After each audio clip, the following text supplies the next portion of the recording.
Hola, soy Noah y esta es mi historia. Si estás escuchando esto es porque eres mi descendiente y te explicaré por qué.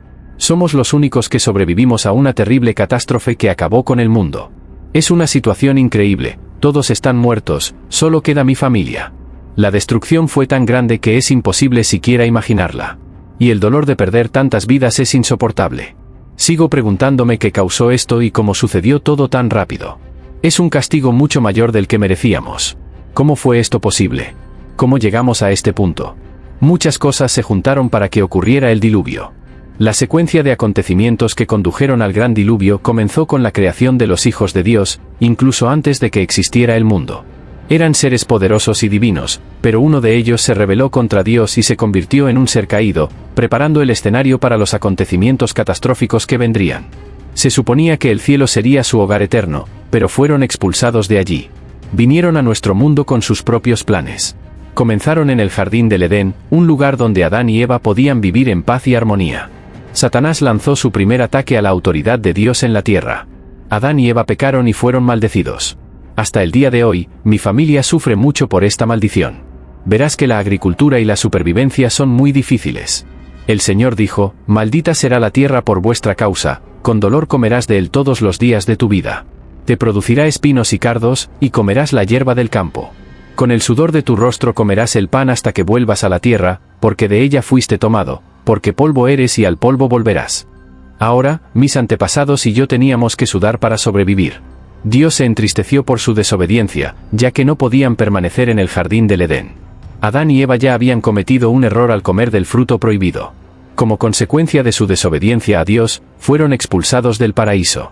Estaban muy tristes y Adán y Eva ya no podían quedarse en el paraíso que era el jardín del Edén. El grave error que cometieron resultó en su expulsión del pacífico lugar que Adán y Eva llamaban hogar. Tuvieron hijos e hijas, entre ellos Caín y Abel. Su familia creció. Tuvieron nietos y bisnietos y la población creció cada vez más. Caín mató a su hermano y tuvo una descendencia muy malvada y peligrosa. Y esta descendencia no adoraba a Dios. Afortunadamente, Eva tuvo otro hijo, mi antepasado Set, y el mundo tuvo otra descendiente fiel a Dios.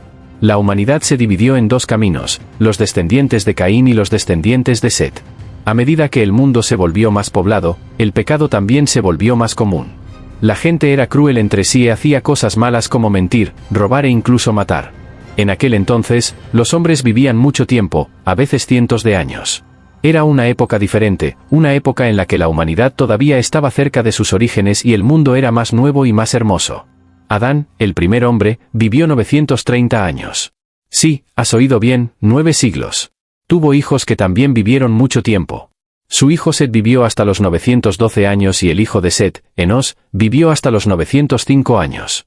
A lo largo de las generaciones, cada hombre tuvo hijos y les enseñó los caminos de la tierra. Cómo sembrar la tierra y cuidar los animales y también cómo relacionarse con Dios. Estas personas eran especiales, llevaban la semilla de la primera unión de la humanidad con los ángeles caídos. Pero a pesar de su larga vida y su profunda sabiduría, estos primeros pueblos no estaban libres de los problemas que a menudo atormentan a la humanidad, como los celos, la ira e incluso la violencia.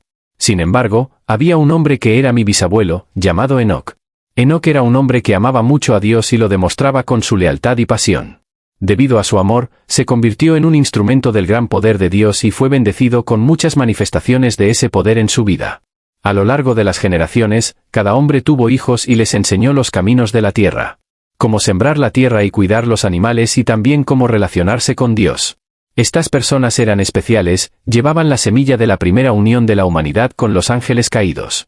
Pero a pesar de su larga vida y su profunda sabiduría, estos primeros pueblos no estaban libres de los problemas que a menudo atormentan a la humanidad, como los celos, la ira e incluso la violencia. Sin embargo, había un hombre que era mi bisabuelo, llamado Enoc. Enoc era un hombre que amaba mucho a Dios y lo demostraba con su lealtad y pasión. Debido a su amor, se convirtió en un instrumento del gran poder de Dios y fue bendecido con muchas manifestaciones de ese poder en su vida. Cuanta más gente había, más cosas querían y soñaban. El trabajo tradicional de cuidar los animales y la tierra ya no era suficiente para mantener su sustento y empezaron a buscar nuevas formas. Las familias se convirtieron en tribus y las personas comenzaron a tener diferentes roles y profesiones, desde hábiles artesanos hasta eruditos. Fue el comienzo de la evolución de la civilización, cuando las personas comenzaron a organizarse en estructuras sociales complejas, y cada persona aportaba sus talentos y capacidades a la comunidad. Ahora han pasado 10 generaciones desde Adán y la vida continúa presentando sus desafíos, ya que la tierra aún está muy dura después de la maldición de Adán. A los hombres de nuestro tiempo les resulta cada vez más difícil obtener alimentos y mantener a sus familias. Mi padre Lamec vivió 182 años y me tuvo. Me llamó Noé y dijo que traería consuelo y alivio a nuestro pueblo que trabaja y sufre a causa de la maldición de la tierra. Esto es lo que soy. Nací con el propósito de traer alivio. El mundo es un mal lugar. Los Nefolim invadieron el mundo. Ahora vivo en este mundo caótico. Los Nefolim eran especiales y diferentes de la gente común. Eran fuertes y enormes, pero empeoraron los problemas del mundo. Fueron admirados, temidos e incluso adorados, alejando a la gente del Dios verdadero que los creó. Su fuerza los convertía en objetos de fascinación, pero eran parte de un mundo cada vez más sumido en el caos y el pecado. Legiones del mal comenzaron a infiltrarse en la humanidad cuando los humanos comenzaron a crecer en la tierra y a tener hijas. Los hijos de Dios vieron que las hijas humanas eran hermosas y se casaron con las que querían. ¿Quiénes eran los hijos de Dios? Como dije, eran ángeles caídos. Estos ángeles caídos descendieron a la tierra y tuvieron hijos con mujeres humanas. Estos niños eran los Nefilim o gigantes. Los caídos han corrompido al mundo entero. Estos ángeles en rebelión contra Dios deseaban mujeres humanas y también había gigantes en la tierra en ese tiempo. Los gigantes son el resultado de la unión antinatural entre los hijos de Dios y las hijas de los hombres. Eran los hombres poderosos de la antigüedad, los hombres famosos. Este es el mundo en el que vivo. Un mundo de gigantes y Nefilim. Un mundo de maldad. Entonces vio el Señor que era grande la maldad del hombre en la tierra y que toda intención de los pensamientos de su corazón era solo para el mal. La tierra no era un lugar de paz o bondad, sino un lugar lleno de pecado, violencia y corrupción moral. Imagine un mundo oscuro donde las personas están dominadas por sus propios deseos insatisfechos, persiguiendo sin cesar sus agendas egoístas sin tener en cuenta el bien de los demás. Los conceptos de honestidad, integridad y bondad no solo se devalúan, sino que también se malinterpretan. En cambio, la gente utiliza la mentira y la manipulación como patrón para lograr sus objetivos. La sociedad se caracteriza por una mentalidad de «sálvese quien pueda», donde nadie se preocupa por los demás y la base misma de la comunidad es destruida por el egoísmo y la maldad. En este entorno, las familias no son lugares de amor y apoyo, sino lugares de engaño y traición. Los vecinos no se cuidan, pero intentan aprovecharse unos de otros. Los gobiernos no son instituciones de justicia, sino síntomas de opresión que mantienen el dominio de los poderosos sobre los débiles. Fue en este contexto que Dios vio la maldad de la humanidad. La caída espiritual y moral. La tristeza de Dios por la creación de la humanidad. La joya de la creación se perdió en el camino. En lugar de vivir en armonía unos con otros y con el mundo, las personas se convirtieron en enemigas entre sí y con el mundo. La gente estaba dominada por la violencia, el mal y la mentira. Dios miró su creación y sintió una inmensa tristeza. Era una tristeza divina, un dolor tan profundo que sobrepasaba la comprensión humana. Imaginemos a un padre desconsolado por las acciones de un hijo rebelde pero infinitamente más intenso. Y así, en su gran dolor, Dios tomó una decisión difícil. El Señor decidió destruir a la humanidad que creó en la superficie de la tierra. No solo el hombre, sino también los animales, los reptiles y las aves del cielo. Porque le entristeció profundamente ver pecar a la humanidad y se arrepintió de haberlo hecho. Dios estaba enojado por las acciones de las personas que creó y no tenía otra opción para sanar un mundo que estaba descendiendo al caos. El Espíritu del Señor no lucharía con los hombres para siempre. Se acercaba el juicio. Afortunadamente encontré gracia ante los ojos del Señor. Fui salvado por un acto de soberanía divina. Toda la intención de los pensamientos del hombre era solo malvada. Eso dice mucho. No había ningún aspecto de la naturaleza humana que no estuviera corrompido por el pecado. El mundo era un lugar donde la población estaba aumentando a un ritmo alarmante. La perversión se había convertido en algo común. La actividad demoníaca estaba muy extendida. El mal constante residía en el corazón del hombre. Y la corrupción y la violencia eran la norma. Dios estaba cansado de esta situación. Entonces, Dios volvió su mirada hacia mí. Yo era un hombre justo y muy diferente a mis generaciones. Tuve una relación cercana con Dios y caminé en sus caminos. A diferencia de muchos otros de mi tiempo, yo no me vi afectado por la corrupción que asolaba al mundo. Mi familia y yo no participamos en uniones pecaminosas con ángeles caídos. Si bien ciertamente no puedo pretender ser perfecto como Dios, he hecho un esfuerzo sincero por seguir sus mandamientos y vivir de acuerdo con su voluntad. Mi familia y yo seguimos los caminos del Señor. Mi familia estaba compuesta por 3 hijos, Sem, Cam y Jafet, quienes obedecieron los mandamientos de Dios lo mejor que pudieron y entendieron. Entonces, en medio de una generación consumida por el pecado y la depravación, destaqué como un brillante ejemplo de rectitud. Mi vida se ha caracterizado por la integridad y la obediencia. Y caminé con Dios de una manera cercana e íntima, como mi bisabuelo Enoc. Mientras otros se entregaban a los placeres de la carne, yo encontré mi gozo en servir y obedecer al Señor en cada momento de mi vida. Fui un testimonio del amor y la fidelidad de Dios y valoré la oportunidad de caminar con Él en cada paso del camino. Dios me consideró justo. La población de la tierra era corrupta. Absolutamente espiritualmente depravado y moralmente podrido a los ojos de Dios. Y la tierra se llenó de violencia, desprecio, indignación, agresión y codicia de poder. Debido a la corrupción y la violencia en la tierra y el alcance de la corrupción, Dios me dijo que juzgaría a los impíos junto con la tierra. Dios me dijo que tenía la intención de poner fin a todo lo que vive. Porque a causa de los hombres la tierra estaba llena de violencia. Y he aquí, estoy a punto de destruirlos junto con la tierra. Esto apunta a un problema profundo y grave en el mundo en ese momento.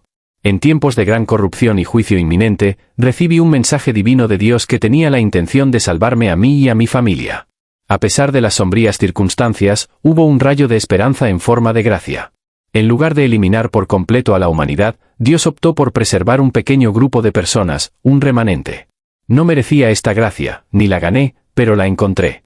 La gracia no se puede ganar, pero puede ser descubierta por quienes la buscan. Se dice que donde abundó el pecado, sobreabundó aún la gracia. Y eso fue ciertamente cierto en mi caso. Dios me dijo, hazte un arca de madera de gopher. Dios dijo, hazte un arca. Eso significa que Él tenía un plan para mí y que yo no podía simplemente delegar mi misión durante el gran diluvio a otra persona. Me ordenaron construir el arca con varios compartimentos, incluidos lugares para los animales y sus provisiones.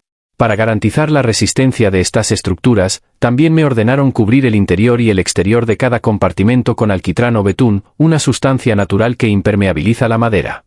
Este resultó ser un método eficaz de conservación, ya que el arca pudo resistir el diluvio durante un largo periodo de tiempo. Es posible que la preservación del arca tenga un propósito mayor, como recordatorio de un juicio pasado y advertencia de uno futuro. Así tendrás que hacerla. La longitud del arca será de 300 codos, el ancho será de 50 codos y la altura será de 30 codos. 450 pies por 75 pies por 45 pies. El arca tenía la longitud de un edificio de 30 pisos, aproximadamente 450 pies o 150 metros, y tenía aproximadamente 75 pies, 25 metros, de ancho y 45 pies, 15 metros, de alto. Lo que se describe no es en realidad un barco, sino más bien una barcaza, una embarcación ventilada destinada únicamente a flotar y no a navegar a ninguna parte. Después de todo, un arca es un cofre, no un barco. Esto se refiere a la forma de caja del barco. Debes hacer una ventana para que entre luz y ventilación el arca y rematarla por lo menos a 1 codo y 18 pulgadas de la parte superior. Y aparta la puerta de entrada del arca. Y deberías hacerlo con los pisos inferiores, segundo y tercero. La forma del arca se parecía a una caja, pero era de tamaño enorme. Su parte superior tenía una abertura de 1 codo de ancho, que medía 18 pulgadas o medio metro.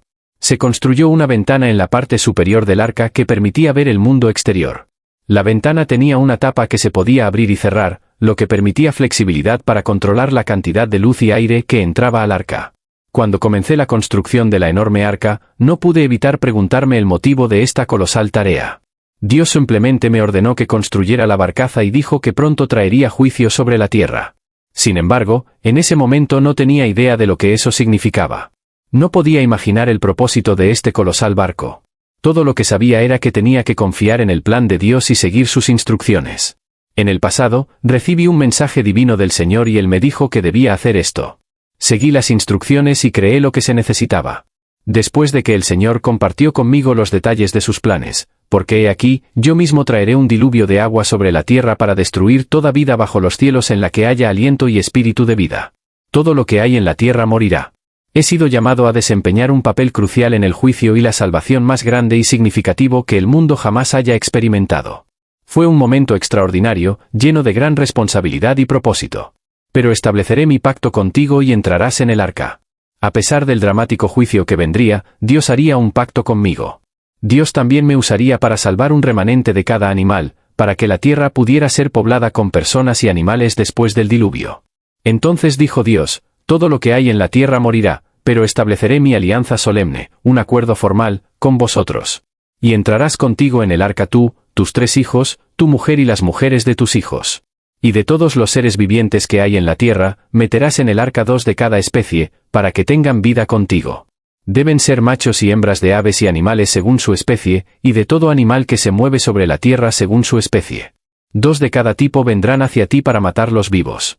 Y lleva contigo toda clase de alimentos comestibles que deberás recolectar y almacenar, serán alimento para ti y para ellos. Dios también me dijo que trajera toda la comida que pudiera, había comida de sobra para mí y todos los animales. Aquí vivirían unas 35.000 parejas de animales. ¿Sabías que el tamaño promedio de un animal terrestre es en realidad más pequeño que el de una oveja? De hecho, el arca sería lo suficientemente grande como para transportar la asombrosa cantidad de 136.560 ovejas en solo la mitad de su capacidad total. Esto dejó un amplio espacio para todas las demás provisiones esenciales, como comida, agua y refugio para animales y humanos. Es realmente sorprendente pensar en la escala y la capacidad de un barco tan increíble. Dios me hizo el hombre de su consejo, comunicándome su propósito de destruir este mundo malvado por medio del agua. El secreto del Señor está conmigo hoy. Entonces hice conforme a todo lo que Dios me mandó. Seguí todas las instrucciones dadas por Dios con suma fe y obediencia. Estaba dedicado y comprometido a cumplir la voluntad de Dios sin vacilación ni duda. Encontré varios obstáculos en el camino que hicieron que el proceso consumiera mucho tiempo y trabajo. Todavía tenía a mi abuelo Matusalén y a mi padre Lemec. El Señor dijo, de todo animal limpio tomaréis 7 parejas, el macho y su hembra, y de los animales que no son limpios, una pareja, el macho y su hembra. También de las aves del cielo, 7 parejas, macho y hembra, para mantener viva la descendencia sobre la faz de la tierra. Porque dentro de 7 días haré llover sobre la tierra 40 días y 40 noches, y destruiré de la tierra todo ser viviente que he creado. Así que hice todo lo que el Señor me ordenó. Cuando me dieron esta increíble tarea, la hice, simplemente obedecí. Requirió muchos materiales y años, pero no abandoné lo que Dios me dijo que hiciera. Yo era un predicador de la justicia, hacía declaraciones públicas a la gente. A mí y a mi familia nos llevó mucho tiempo, aproximadamente 120 años, completar la construcción del arca. Durante este largo periodo, tuve la oportunidad de interactuar con las personas que me rodeaban y compartir el propósito detrás de la construcción del arca. A través de mi acto de obediencia, también expresé mi desaprobación de los caminos del mundo y abracé la herencia de justicia obtenida a través de la fe. Es una trágica historia de desobediencia y rebelión contra la verdad. A pesar de haber sido advertidos del peligro inminente, optaron por ignorar el mensaje y rechazar la salvación en el arca. Durante la época en que la incredulidad era rampante, mi mensaje no se limitó a proclamaciones verbales. La misma construcción del arca fue una manifestación de mi compromiso con la justicia. Con cada golpe del martillo y el sonido de un clavo clavado en la madera, recordaba a la gente que debían arrepentirse y volver ante la justicia antes de que fuera demasiado tarde. Más tarde, el arca no fue solo una estructura física, sino un poderoso símbolo del juicio inminente que estaba por venir. Mis contemporáneos ignoraron el mensaje que podría haberlos salvado. Todo continuó como siempre. La escena era de alegría y celebración. La gente se deleitaba con comida y bebida, intercambiaba votos matrimoniales y se entregaba a sus propios placeres, ignorando la existencia de Dios. Pero entonces llegó el día en que entré en el arca y los cielos se abrieron con una lluvia torrencial que destruyó todo ser viviente que estaba demasiado ocupado para prestar atención a la advertencia. Durante 120 años dediqué mi vida a predicar la justicia a las masas. Esperaba inspirar un cambio en sus corazones y mentes, pero desafortunadamente parece que mis palabras cayeron en oídos sordos. A pesar de mis esfuerzos, mi mensaje parecía haber pasado desapercibido y desatendido. Me pregunto si algún día abrirán sus corazones y volverán su mirada hacia el camino de rectitud por el que yo he tratado fervientemente de guiarlos. Construí el arca 600 años después de que Dios creara a los seres humanos. Dios fue fiel a su pacto conmigo y con las generaciones que vendrían después de mí. Y así lo demostró con el primer arco iris que apareció en el cielo. ¿Te imaginas cómo fue ver el primer arco iris del mundo? Y lo más increíble es que Dios eligió esta obra maestra de la naturaleza como signo de su fidelidad hacia mí y hacia todos los que vinieron después de mí. El arco iris también es una promesa para ti. Cuando veas un arco iris, recuerda mi historia. Es una historia épica. Siempre que vemos un arco iris, nos recuerda el amor de Dios y el cumplimiento de todas sus promesas. Nos asegura que su paz con la humanidad es tan fuerte como su pacto conmigo y con las generaciones futuras. Todo esto sucedió después de muchos desafíos. No tenía a nadie como yo. Yo era el hombre más viejo del mundo. Todos los demás habían muerto. Y pronto iba a pasar algo muy triste, que iba a afectar a mis hijos, su descendencia. Mis hijos que salieron del arca fueron Sem, Cam y Jafet, y de estos hombres toda la tierra sería poblada y llena de gente. Mis hijos serían el fundamento del mundo. Canaán, mi nieto, sería maldecido por lo que pasó después de ese desastre. Enfrenté las consecuencias de la catastrófica inundación y renací, decidido a hacer una nueva vida para mí y mis seres queridos. Con mucha energía y alegría me aventuré en un viaje de exploración y descubrimiento, plantando muchas cosas, entre ellas un maravilloso viñedo que prometía dar muchos frutos. Usé las uvas para hacer vino. Bebí el vino, me emborraché y me quedé desnudo en mi tienda. El padre de Canaán vio accidentalmente mi desnudez, y para mi vergüenza, se lo contó a sus 2 hermanos que estaban afuera.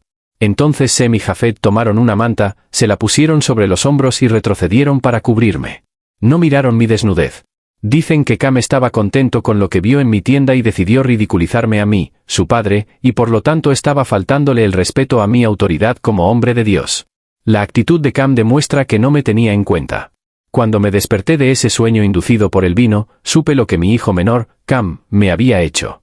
Entonces dije, maldito sea Canaán, hijo de Cam, esclavo de esclavos, será esclavo de sus hermanos. Dije, bendito sea el Señor Dios de Sem, y sea Canaán su esclavo. Que Dios haga crecer a Jafet y que habite en las tiendas de Sem, y que Canaán sea su esclavo. La maldición sobre Canaán fue muy dura. Canaan viviría como esclavo. Pero este no fue el fin del mal en el mundo. Después de muchos años de poblar la tierra, nació un hombre llamado Nimrod. Y cambió todo lo que entendíamos. Nimrod nació en un mundo nuevo, que Dios había rehecho. Nimrod fue el fundador de 2 imperios muy fuertes en la historia, pero sus acciones provocaron que muchas personas se alejaran de Dios. Dios quería que yo y mis descendientes nos extendiéramos por toda la tierra, pero el pueblo que estaba en la llanura de Saíner no quería salir de allí, ni les importaba el mundo que Dios había creado con tanta belleza. Preferían estar orgullosos de haber construido una torre muy alta. Podemos ver que el pueblo estaba en contra de la voluntad de Dios. Esto no es nada nuevo, ya que los seres humanos siempre se rebelarán contra Dios, a menos que sean salvos por gracia mediante la fe en Jesucristo. Pero la Biblia nos muestra que la voluntad de Dios siempre prevalece y Él no se deja sacudir por los planes humanos. Dios acabó con el proyecto de la Torre de Babel de una manera muy sencilla, confundió el lenguaje de todos. Imagínense lo sorprendente que debió haber sido para la gente. Qué shock debieron haber tenido cuando Dios apareció y cambió el idioma de todos. Dios demostró que nadie puede detener su voluntad y sus propósitos. Después de 300 años del gran diluvio, estoy llegando al final de mi vida en este mundo, que estaba lleno de emociones. Fui ejemplo de fe, porque advertí cosas que aún no habían sucedido y construí un arca para salvar a mi familia, por fe.